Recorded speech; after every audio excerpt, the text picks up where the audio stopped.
Well, hello everyone, and welcome to Plant Planet, the efficient future. We move on now to our final speaker, who will give us the grand overview of the issues that plant industry companies face. That is from Kevin Minton. He's the Chief Executive of the Construction Plant Hire Association. He's been with the CPA for many, many years, and he's now going to give us his perspective on the general outlook for the industry and how plant hire can lead to a better future. Let's welcome Kevin Minton. Hello everybody, good morning. My name is Kevin Minton. I'm Chief Executive of Construction Plant Hire Association. Thank you for giving me the opportunity to talk with you this morning. I'm going to talk about some of the work that CPA does and our approach to bringing about collective beneficial outcomes. But firstly, let me share some slides with you. So Construction Plant Hire Association, we look after construction plant. The name is in the title. That means diggers, dozers, dumpers, tower cranes, mobile cranes. Pretty well everything that you find on a construction plant in the UK is potentially within our scope of interest. That construction plant, of course, is used by construction companies and by civils contractors, but mostly, although it is used by the contractors, it's actually owned by the hire companies. And those hire companies will hire it out on a daily, weekly or monthly basis, sometimes with an operator and sometimes without an operator. And under those circumstances, of course, the contractor will put their own operator on, or they'll get an operator from an agency to drive the machine. The scale of the industry in the UK means that about 85% of construction plant in the UK is actually hired in from those specialist plant hire companies. We think the origin of this goes all the way back to the Second World War, when government, in the Board of Trade, Board of Works, intervened in the supply of construction plant just to make sure that it was actually available to everybody for reconstruction of the UK. The industry as a whole has got a £4 billion turnover, and we reckon that the fleet is probably worth £7 billion altogether. There are something like 2,000 hire companies in the UK and around about 300,000 people who can operate construction plant, have an operator card or are registered with one of the schemes. That means that actually construction plant operator is one of the most prevalent occupations in the UK construction industry. For our part, Construction Plant Hire Association, we're a trade association. That means that we represent the interests of our members who are employers and owners of construction plant. We've got about 1,800 members in total. Our role is to develop collective solutions. That's one of the things I'll be talking about today. But we also have a big role in representing the sector. For example, right now we're talking with Revenue and Customs around the change from red diesel to white diesel next year. We're talking to Treasury officials about capital allowances for construction plant. We continue to talk to other semi-government agencies like Health and Safety Executive and CITB about a range of issues pretty well every day of our working lives.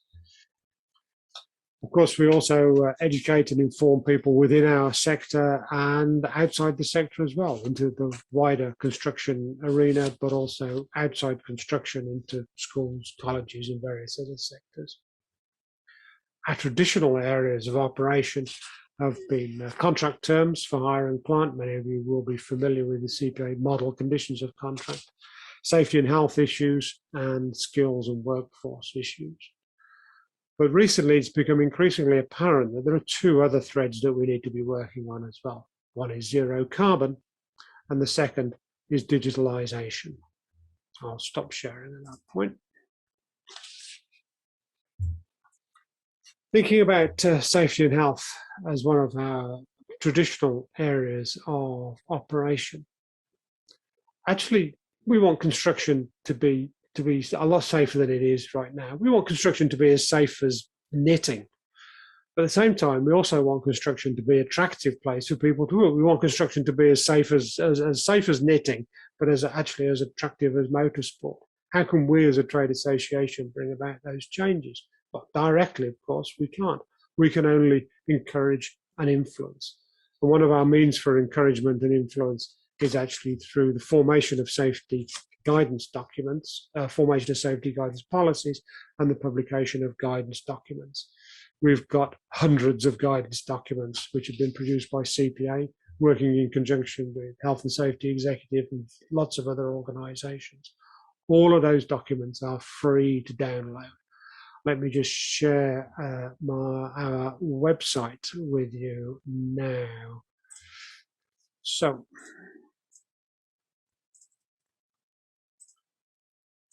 you'll see here the website page at CPA website, showing one particular guidance document which we produced about 10 years ago on competence to operate construction plant. You'll see a few familiar diagrams there, and that is just one example of many documents that we have available. All of these are free to download. So if you're interested in any of these subjects, go and have a look, get the document.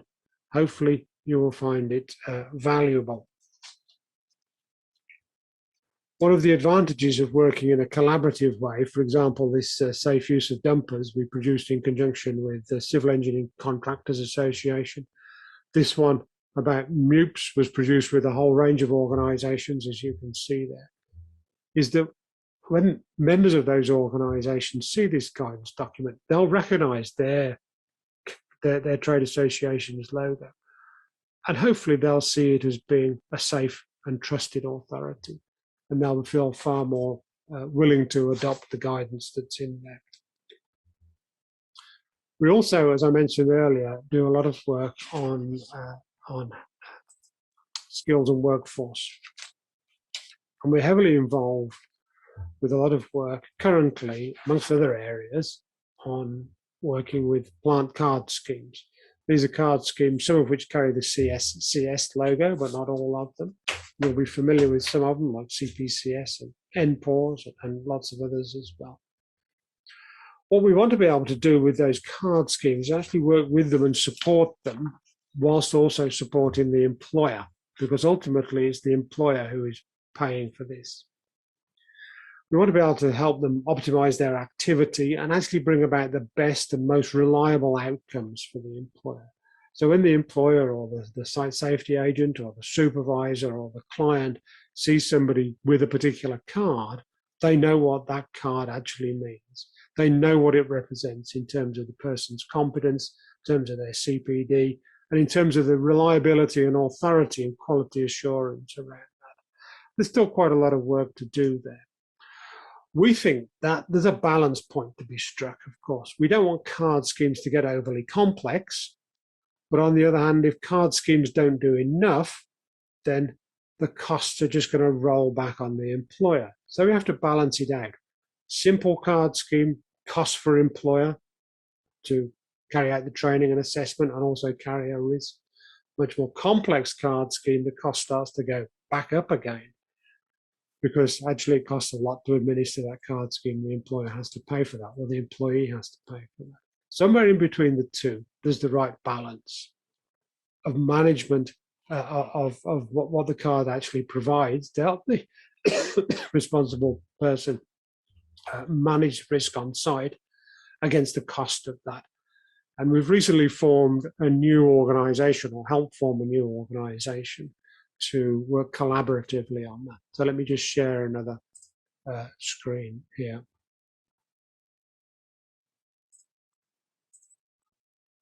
Which is the Plant Sector Representative Organisation. This is a brand new organisation. We've been building it up over the last couple of years. It went slow during the pandemic, but has actually started to move again now. It's actually a cooperative venture amongst 7 organisations, as you can see there: Build UK, Seeker, ourselves, Federation of Piling Specialists, Home Builders Federation, National Federation for Demolition Contractors, and the Scottish Plant Owners Association.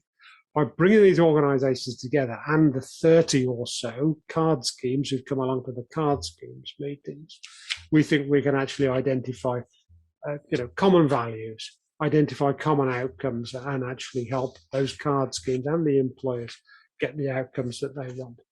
Those are our traditional areas of occupation, of application. But as I mentioned before, we're now working in new areas such as net zero carbon. Net zero carbon's interesting because it's doing a couple of things. We all recognize, I think now, that we need to reduce everybody's carbon footprint, and that includes construction industry and the plant hire sector.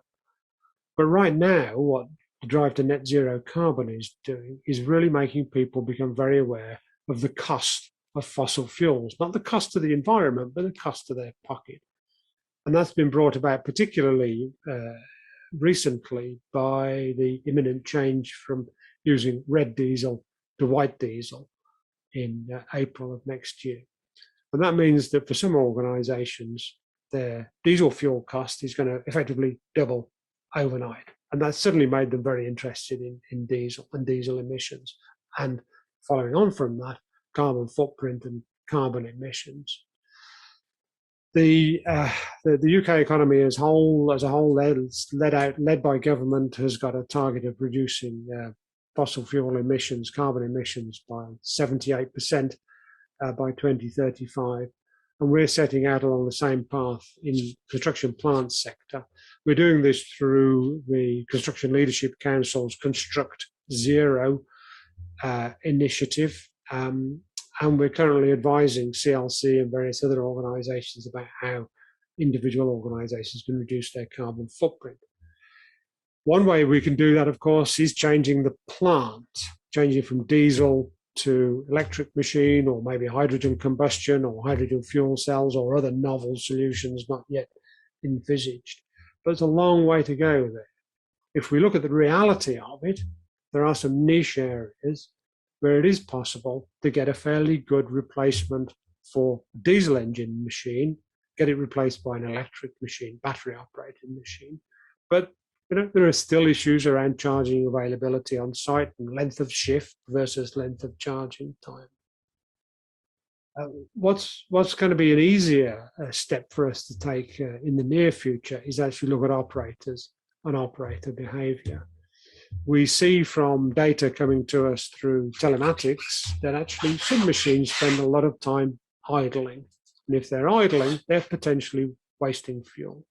Now, when I was taught how to drive a diesel tractor a long time ago, I was told never turn a diesel engine off. Once you start it in the morning, you let it run through to the end of the day. You even let it run through your shift breaks.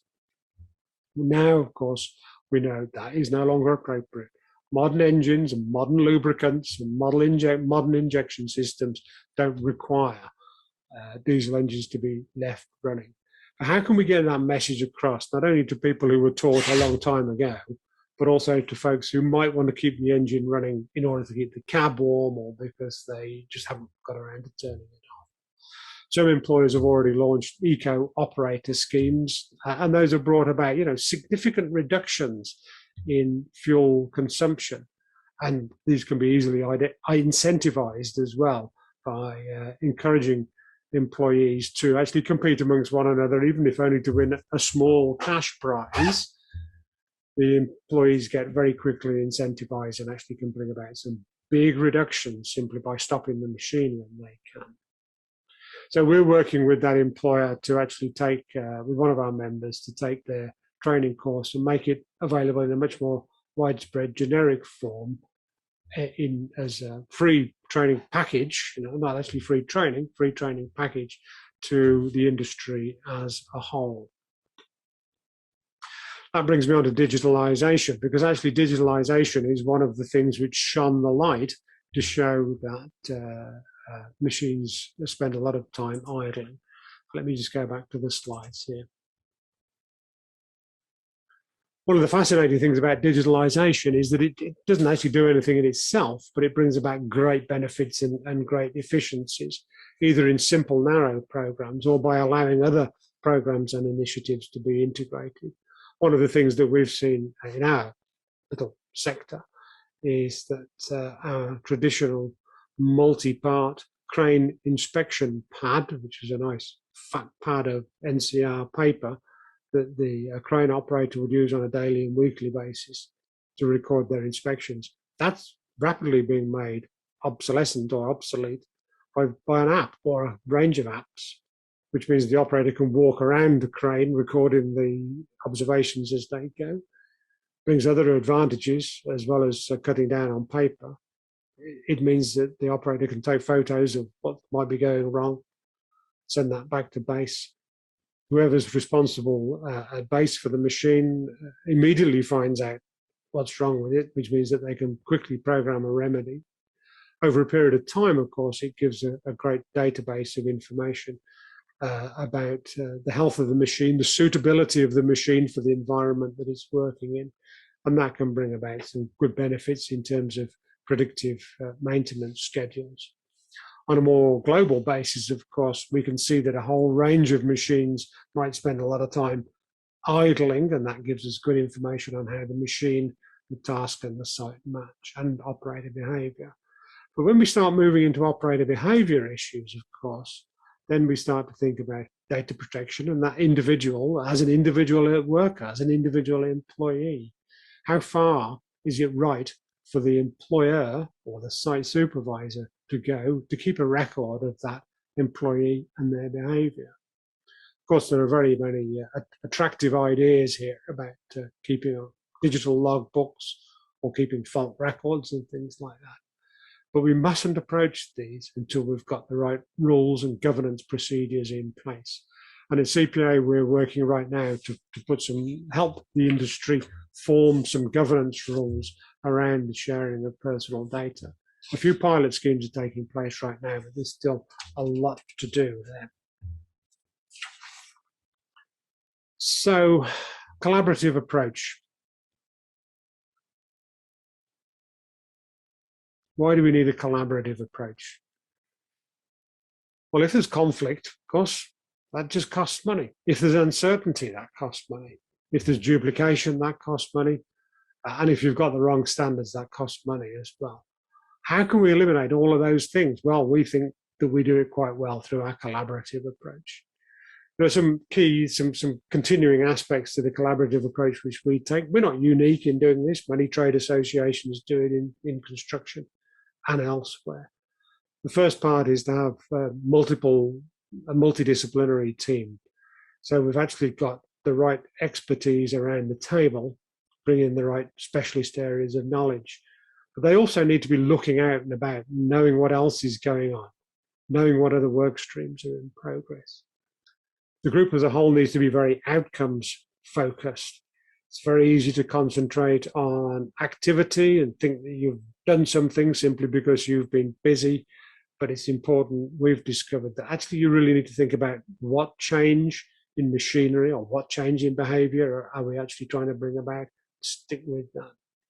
Everybody around the group, of course, has to be willing to share their knowledge and experience. Sometimes, of course, there may well be conflicts about territory or conflicts about areas of interest, in which case we just need to warn everybody to leave their weapons at the door. We're here to work together. And as I mentioned earlier, if a number of organizations are involved in the authorship of an outcome, the identification of a principle or the authorship of some guidance documents, then actually we find that gets far better buy-in, far more rapid take-up from all of the organizations within those trade federations or associations. So we're setting up a couple of working groups right now. One of them is about zero carbon, and the second is about digitalization in all its form. Right now, I think I might be a bit ambitious calling them working groups. They're going to be much more like discussion groups.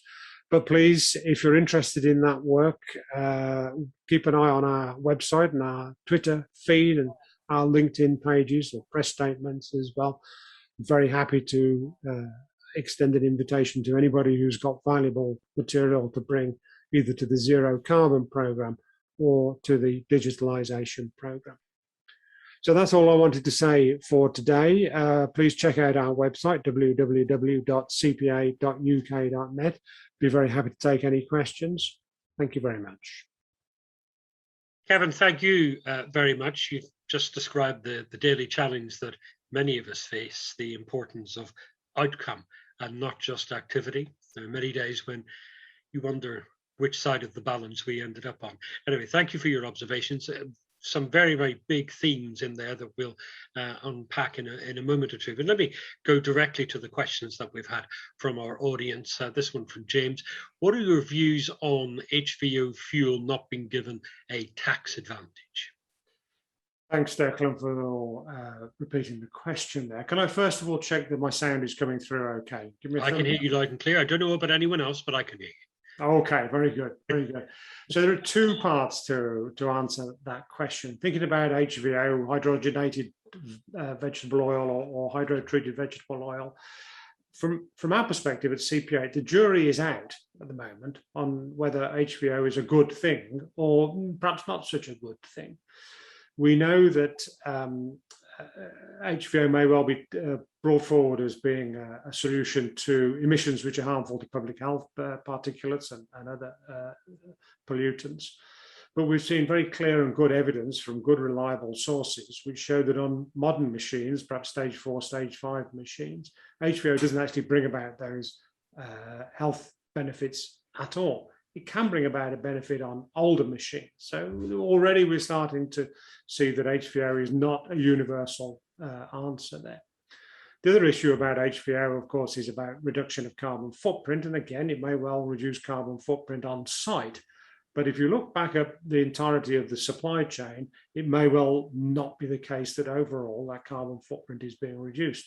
So when organizations start to move from simply looking at their scope 1 emissions, which is what they produce directly themselves, through their scope 2 and scope 3 emissions, all of which is being increasingly required by on an enlarged number of employers by government regulations, then they find that HVO again doesn't answer all of their carbon reduction questions.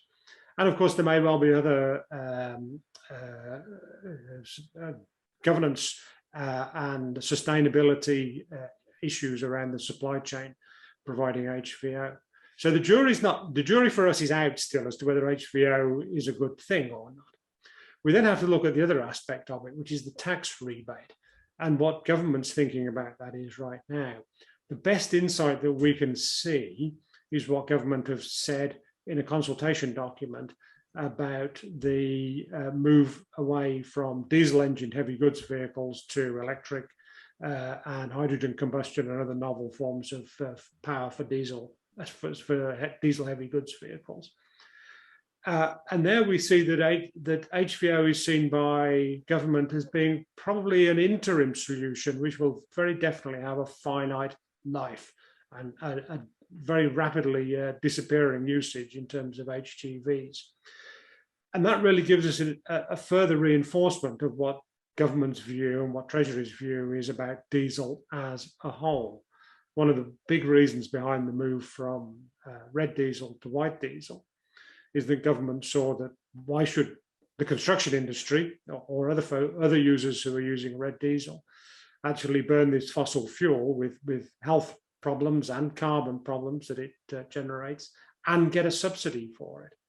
So if we're really setting ourselves out to be a carbon neutral, zero carbon industry, and that's what our ambitions are in the longer term, then it's a difficult argument to make to say that we should continue to have a subsidy on something which is ultimately seen as being neither good for global warming nor good for public health. Okay, so thank you. I'm sorry to cut in, Kevin. We only have a minute or so left for our discussion. I just want to tie together the two other questions that are in this box. We've talked across the morning about using new technology to become more efficient, to meet climate objectives, to become a more digital operation. Lots of small businesses are telling us, we haven't got the money. What happens? Well, it's like any new technology. It's going to take a long time for this to be adopted. The drive needs to come from the top downwards, but it needs to be done in a collaborative way, as we've spoken about earlier on.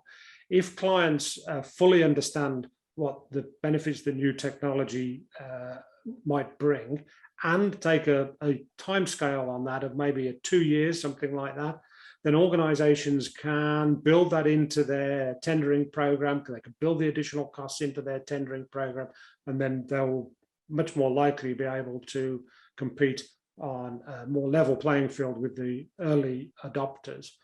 So it really is a case of holding back the evangelists until the sinners have had time to catch up with what's required of them, and that means a programmed timescale. Nobody likes uncertainty, but if you know what's coming, you can pitch your business to suit it. And in the long run, you have to adapt. There's no way around it. Indeed, in the long run, yeah, the construction industry and the rest of the UK economy, the world economy, is going to have to adapt. But that adaptation is much better done if it's done in a programmed, shared way. Otherwise, we just get kickback, we get reactions. We've all experienced a whole range of disruptions in the supply chain, which we'd never imagined over the last couple of years. Our mantra at CPA is that by working together, we can actually smooth out those disruptions in the supply chain, get everybody working together in the same direction in a coordinated way. Kevin, thank you very much. That's Kevin Minton. He's the Chief Executive of the Construction Plant Hire Association.